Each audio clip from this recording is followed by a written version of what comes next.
Hey guys, Quiv the Lazy Geek here and welcome back to the channel. Today we're gonna have a bit of a face-off between old camera technology and new camera technology. Because yes, on the channel recently I featured a lot of exciting new cameras with exciting new sensors.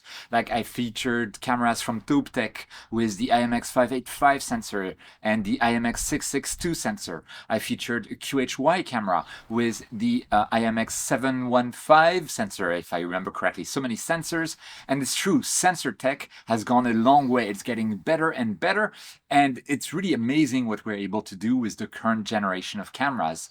The sensors are easy to use and they provide great results. So one of my Patreon supporters actually asked me like, okay, that's super cool and all, but what about us who are stuck with old cameras? Do they still work well even in this day and age compared to the newer cameras? Like what's the real difference? That's an excellent question, actually. And that's why tonight I want to have a little bit of a face-off between two systems that support very different cameras. On my left, your right here, we have the ZW ASI 071 MC Pro. This is an excellent APS-C size sensor. And this ZW ASI 071 was actually one of my favorite cameras for a while because it was the first CMOS cameras that I felt had a very, very smooth kind of sensor. There was no amp glow that I could see. It was very easy to deal with. It was just like a pleasure to work with. And it also had low read noise at the unity gain of 90, if I remember correctly, with a read noise of just 1 electron. And at this level, a dynamic range of around 13 stops, which is actually really good. And it was my first APS-C size camera. I used to use it with a 300mm f2.8 Canon lens.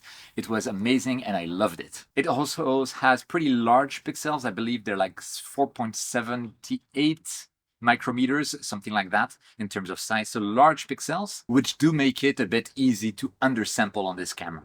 And on the other side, we have the Tech camera with the IMX571 sensor in there. This is also an APS-C size sensor, but it is more recent than the 071 that we have here. At gain 100, which is what I like to use with this camera, I get a bit more than 13 stops of dynamic range, so a bit better than that one, while still having a very low read noise of 1.5 electrons. Although on paper it is worse than the older camera. Where the big difference is, at least in the camera specifications between those two, is the quantum efficiency, which is basically the likelihood that when a photon falls on your sensor, it's actually going to be counted as light by being converted into an electron. This newer sensor here has an 80% maximum quantum efficiency. This one only has a 50% quantum efficiency. So there should be a large difference there. The IMX571 camera has pixel size of 3.76 micrometers, so smaller pixels for usually better sampling, but then of course fewer photons that fall onto each pixel within a given amount of time. This sensor, by the way, is what you also find in the ZWASI 2600 MC or the QHY 268C or the Player One Poseidon.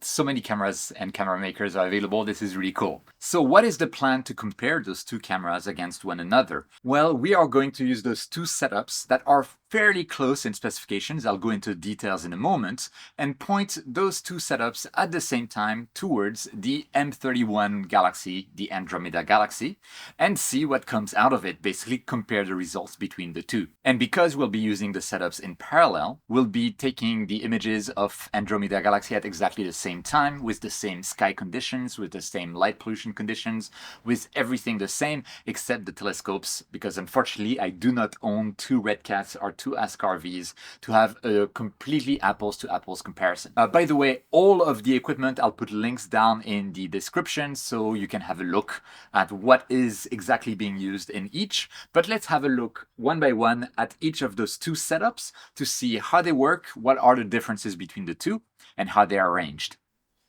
This setup is the setup I'm going to be using the IMX571 sensor here with the Tech camera on. And we have basically the ASCAR-V telescope, which is a telescope with that can fit multiple front objective lenses too, as well as reducer, flattener, UVIR extender. It's a really flexible little telescope that I featured on the channel previously. And I'm using the 60 millimeters objective lens with the reducer that gives me a focal length of, as I remember it, around 280 millimeters for a focal ratio of f4.5. On the other side, you can see that I have the QHY Q focuser with a QHY MIDI guide cam with a MIDI guide scope to do the guiding. All of this is controlled by Nina on my Melee Quieter 2 computer here. And this sits on top of the excellent Ioptron SEM60 mount that will carry this point to M31 and do all of the guiding. As you can see, by the way, I kind of like hacked this together very quickly. My cable management is horrible. I'm very aware of it. Hopefully it's not going to be too much of an issue. Yeah, fingers crossed. After team blue and white, we come to team red here, which is the telescope is a Red Cat 51, which from William Optics, which has a focal length of around 250 millimeters for a focal ratio of, if I remember correctly, f4.9, so slightly slower than the ASCAR.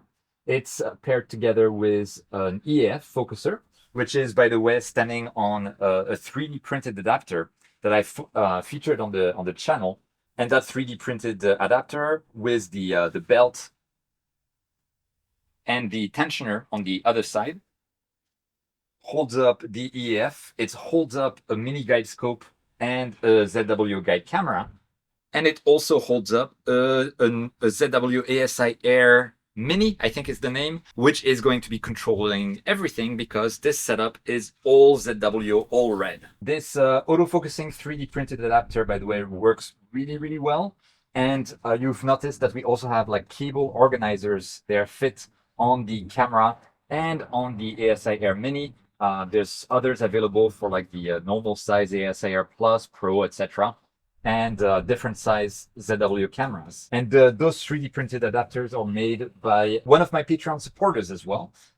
They're available, I think, on Etsy, or I don't remember exactly where, but I'll also put the links to those excellent little adapters down in the description, because as you can see, my cable management here is much, much better than the cable management on the other rig. And this is thanks to those organizers. Anyway, we have, of course, the ZW ASI 071 MC Pro camera here, which is the main topic of the video.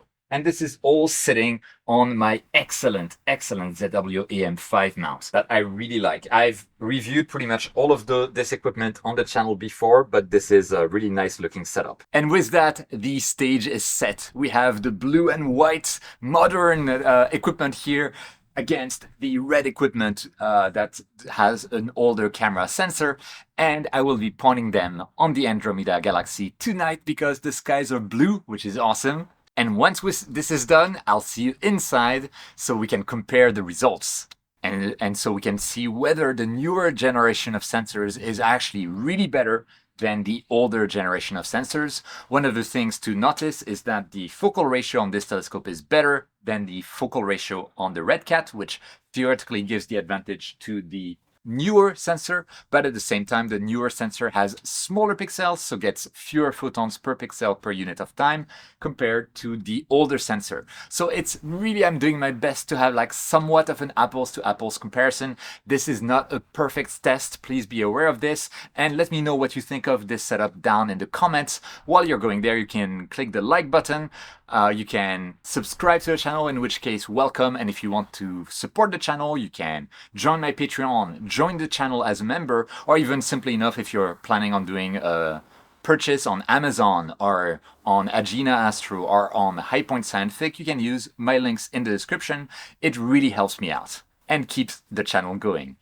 Anyway, I'll do the imaging and I'll see you inside once it's done. Okay, and we are now the following day. I was able to get 300 frames of 60 seconds each on the Andromeda Galaxy M31 at exactly the same time for both pieces of equipment.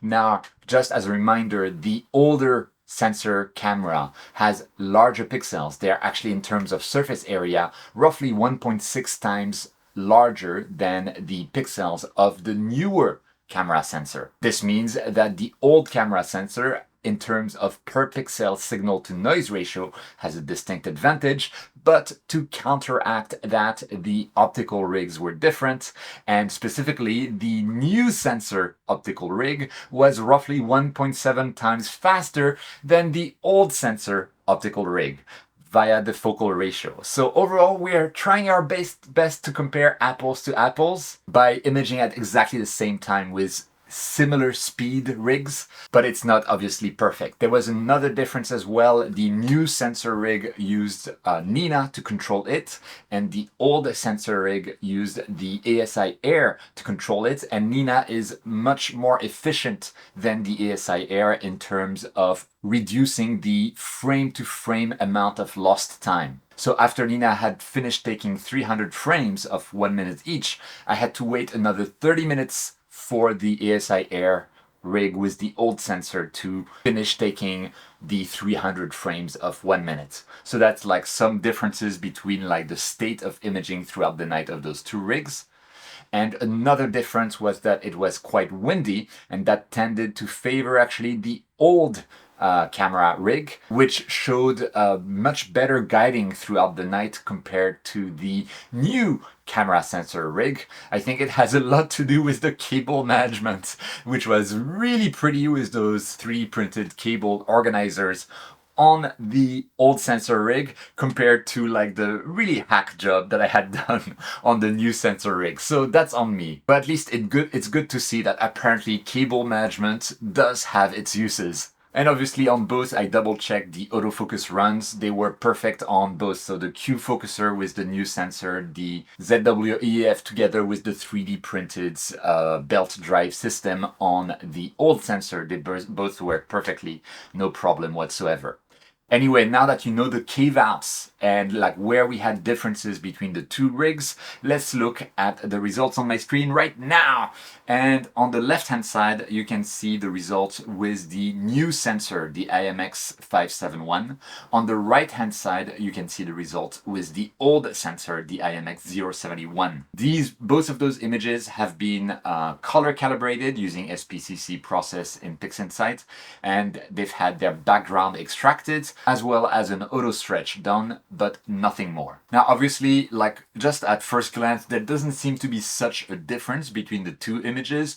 The biggest difference, I would say, is just the scale. We had a slightly longer focal length on the new camera sensor compared to the old one. So I star aligned the old sensor image to the new sensor image just so that we can compare exactly the same scales between the two. And at first glance, do you see any large difference? I certainly don't. I mean, they both look really good, right? There's no big issue between them. And of course, this is taken from Tokyo with just 300 minutes of data on M31 in broadband. This is looking pretty decent, right? So let's have a look deeper inside the image. So if I zoom into like the details of the galaxy itself with the dust lanes and the surrounding background, there we can see a little bit of a difference. Some of that difference is due to the old sensor, in this particular case being undersampled against the new sensor. But otherwise, we do see that in terms of smoothness of the dust lane here, of smoothness of the background between the two, the new sensor definitely has the advantage, which is what I was expecting. But what I was not expecting was to see that, yeah, the new sensor has the advantage, but not that much. I was expecting to see much more of a difference.